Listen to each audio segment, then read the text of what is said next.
जय मैया की आप सभी का अपने इस चैनल पे बहुत बहुत स्वागत है। तो आज की इस वीडियो के माध्यम से मैं आपको ऐसे कुछ नियम बताने जा रहा हूँ जिन नियमों को आप अपने जीवन में अपनाकर माँ काली की असीम कृपा हासिल कर सकते हैं अपने इस जीवन में। और जानते हैं आप सभी कि माँ काली जो है इस कलयुग की जो है जागृत देवी है। तो माँ काली की कृपा हासिल करना आसान है। तो आज की इस वीडियो में जो नियम आपको बताए जाएंगे, यदि आप उन नियमों को अपने जीवन में उतारते हैं तो उन नियमों के उतारने के बाद माँ काली के जो है आपको स्वप्न दर्शन भी जरूर होंगे। नियमों को अपने जीवन में उतारने से पहले आपको ये जरूर जानना होगा कि माँ जो है उनको माँ रूप में आपने देखना है।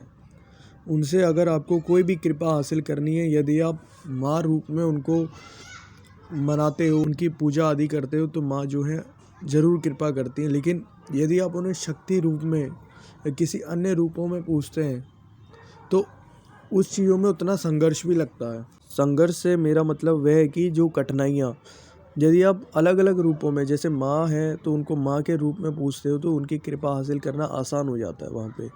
लेकिन यदि आप उन्हें शक्ति ग्रहण करने के लिए, जो मन का भाव आपका शुद्ध होना चाहिए सबसे ज़रूरी। कोई भी नियम जो है वो नियम बाद में आते हैं, लेकिन आपका भाव, जो माँ के प्रति भाव उत्पन्न होना चाहिए, वह यदि उत्पन्न होकर आप माँ की पूजा आदि करते तो माँ ज़रूर जो होती है अपने भक्तों पे, अपने बच्चों पे असीम कृपा बनाती है। सबसे अहम बात यह है कि जानने की कि आप कभी माँ को नहीं चुनते हैं। माँ ने स्वयं आपको चुना, ये आपके पूर्व के कर्म है जिस वजह से आपका अट्रैक्शन जो है माँ की तरफ हुआ है कि आप उनके मंत्रों का जाप करें, भजन सुने। जिस भी प्रकार से आपका अट्रैक्शन हुआ है वो स्वयं आप नहीं चुनते हैं, वो माँ की कृपा है कि आप माँ की तरफ जागरूक हुए हैं, उनकी तरफ आपकी भावनाएं जागी हैं। तो आइए अब जानते हैं कि नियम कौन कौन से हैं और कौन से नियम अपनाने हैं। देखो, प्रथम नियम यही है कि आपको स्वच्छता का ध्यान देना है, क्योंकि सात्विक रूप से माँ की पूजा कर रहे हैं, उनको भोग प्रसाद आदि देंगे तो सात्विक ही हमारा आचरण भी होना चाहिए। तो स्नान आदि डेली होना चाहिए, चाहे आप सुबह कर रहे हैं शाम को कर रहे हैं, लेकिन स्नान करना ही करना है आपने। स्नान आदि करके आपने पूजा पाठ आदि करनी है। अगला जो आपका नियम है वह होना चाहिए मंत्र जाप में, क्योंकि मंत्र जाप जो है आपका एक दृढ़ संकल्प लेके 7 दिन का या 21 दिन का, 11 दिन का, ऐसे आपका संकल्प होना चाहिए कि मैं जिस समय पे आपका, जैसे 6:30 बजे सुबह ब्रह्म मुहूर्त का है, ये शाम के 6:30 बजे संध्या काल का है, उस समय पे आपका मंत्र जाप उसी समय पे होना चाहिए। क्योंकि समय और स्थान, चाहे आप मंदिर में जाके कर रहे हैं या घर पे कर रहे हैं, मंदिर के पास अपने घर के, जो घर में आपका मंदिर है उसमें कर रहे हैं, तो आपको वहाँ पे स्थान जो है और आसन का महत्व, इन महत्वों को ध्यान देना है। और समय का, क्योंकि जो समय होता है, जिस समय पे आप शक्तियों को, देवी शक्तियों को बुलाते हैं, तो शक्तियाँ भी उस समय पे आपके जो है सम्मान करके, आपका साधक का सम्मान करके उस स्थान पे आती है और अपना स्थान ग्रहण करती है। तो आपको समय का जो है ध्यान देना है और आसन आदि का अपना जो है ध्यान देना है। अगली चीज़ जो आपने अपने नियम में अपनानी है कि आपको जो भी मंत्र है उसका अजपा चालू करना है।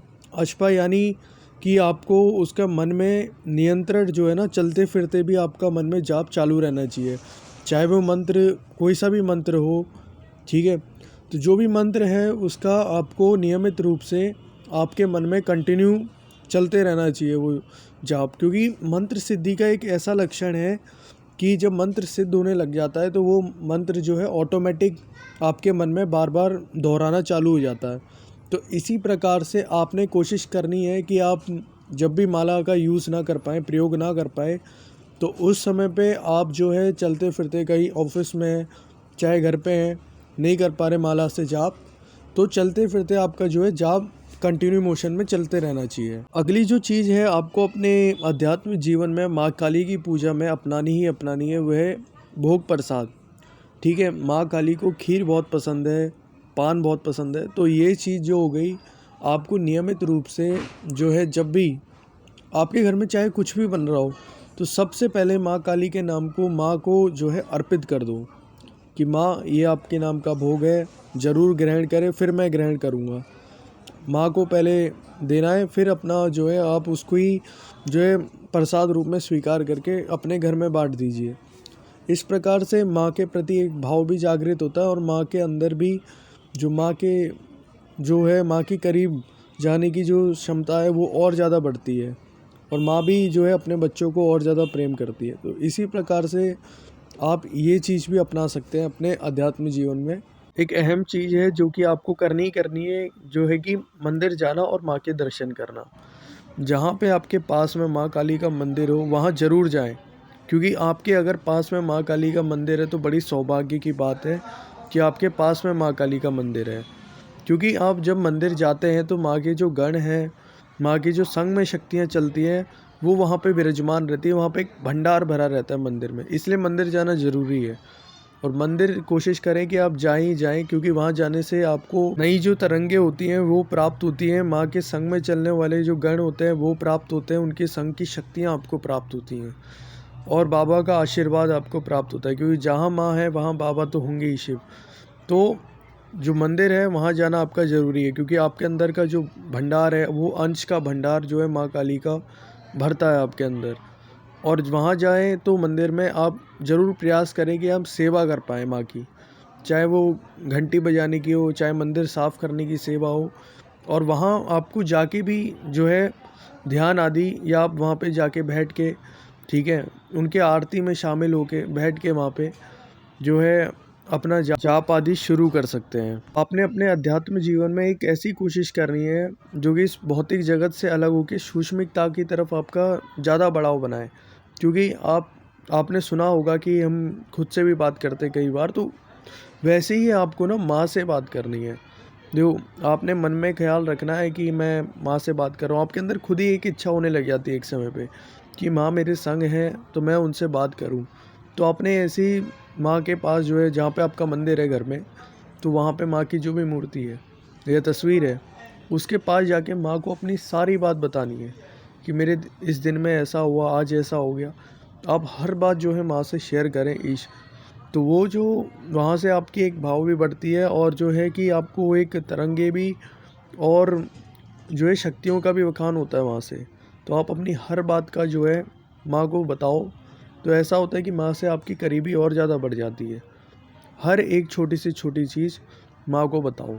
अपनी पूजा में एक चीज़ का ध्यान दें कि आप आरती किस प्रकार से कर रहे हैं और उनका आवाहन किस प्रकार से लगा रहे हैं, क्योंकि आवाहन जो होता है एक मेन चीज़ है, और दूसरी चीज़ आरती। आरती और आवाहन आप अपनी पूजा को जितना ज़्यादा खींचते हैं उतना ज़्यादा आप करीबी बना पाते हैं, उतना ज़्यादा मन लगा पाते हैं। भौतिक से तो आपको मन हटाना ही है अपना, लेकिन सूक्ष्मिक की तरफ जो है उतना ही बढ़ाना है। जितना आप भौतिक से हटा पाएंगे अपना, उतना ईश्वर के प्रति अपनी चेतना को जागृत कर पाएंगे। तो आरती जो है आपकी लंबी होनी चाहिए, और आवाहन आपको लगाना आना चाहिए कि आवाहन किस प्रकार से हम लगाते हैं, कैसे दिव्य शक्तियों को अपनी स्थान पे कैसे बैठाते हैं, ये चीज़ों का आपका ज्ञान होना चाहिए। जो कि मैं आने वाली एक वीडियो में बताऊंगा कि आवाहन किस प्रकार से दिव्य शक्तियों को लगाया जाता है। तो ये जो है एक अहम चीज़ है जो कि जाननी बहुत ज़रूरी है। और आपको जब आप माँ काली की सेवा करते हैं तो माँ काली के भजनों को ज़रूर सुने, क्योंकि जो भजन होते हैं वो आपको भजते हैं, ठीक है। आपके अंदर की जो भी नेगेटिव वाइब्रेशंस होती हैं उनको निकाल के एक पॉजिटिव तरंग का जो होता है आपके अंदर स्थापना चालू होती है। वो अंश जो है वहाँ पे जागृत होने, आपके शरीर में जो भी स्थान होते हैं मेन, वो आपके रक्त में जो है वो शक्ति जो होती है अपना प्रवाह बनाने लग जाती है, ठीक। तो भजन का जो है आपको ज़रूर चिंतन करते रहना चाहिए अपने अध्यात्म जीवन में। तो माँ काली की कृपा जो है, उनके दर्शन जो है फिर आपको मिलते ही मिलते हैं। आज की इस वीडियो में मैं आप सभी को यही नियम बताने जा रहा था कि कैसे माँ काली की कृपा हासिल कर सकते हैं, उनके दर्शन कैसे पा सकते हैं। धन्यवाद मेरी इस वीडियो से जुड़े रहने के लिए। कृपया मेरे चैनल को लाइक शेयर सब्सक्राइब ज़रूर करें। जय माँ काली का, जय बाबा भैरवनाथ।